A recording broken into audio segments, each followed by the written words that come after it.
Hello guys, మేమైతే ట్రిప్కి వెళ్ళాము. ఎక్కడికి అనుకుంటున్నారా? మేమందరూ కలిసి, మా ఫ్యామిలీ అంతా కలిసి లంబసింగి అయితే వెళ్ళామండి. సో సాటర్డే ఆఫ్టర్నూన్ అయితే స్టార్ట్ అయిపోయాము. ఇలా టెంపో అయితే బుక్ చేసుకున్నాము. టెంపోలో మేమందరం ఇలా వెళ్ళామన్నమాట. సో చాలా బాగా ఎంజాయ్ చేసామండి అక్కడ లంబసింగిలో. ఇలా టెంపోలో వెళ్ళి అక్కడ డ్యాన్సెస్ చేసాము. చాలా బాగా ఎంజాయ్ చేసాము ఆ నైట్ అంతా కూడా. ఆ నైట్ అంతా ఫుల్ ఫన్ చేసామండి. చాలా బాగా అందరూ డ్యాన్సెస్ చేశారు.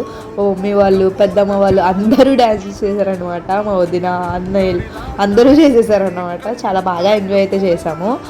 అండ్ అక్కడైతే నైట్ మేము బ్రెడ్ ఆమ్లెట్ వేసుకొని తిన్నాము. ఇంకా చాలా మంచిగా అలా అంతా తిరిగామన్నమాట. రిసార్ట్లో రూమ్స్ అయితే బుక్ చేసుకున్నామండి నైట్ ఉండడానికి. సో అక్కడ నుంచి మార్నింగే లెగ్సి 4 o'clockకి పైన వ్యూ చూడడానికి అయితే వెళ్ళాము. ఆ వీడియో కూడా నెక్స్ట్ చూపిస్తాను. సబ్స్క్రైబ్.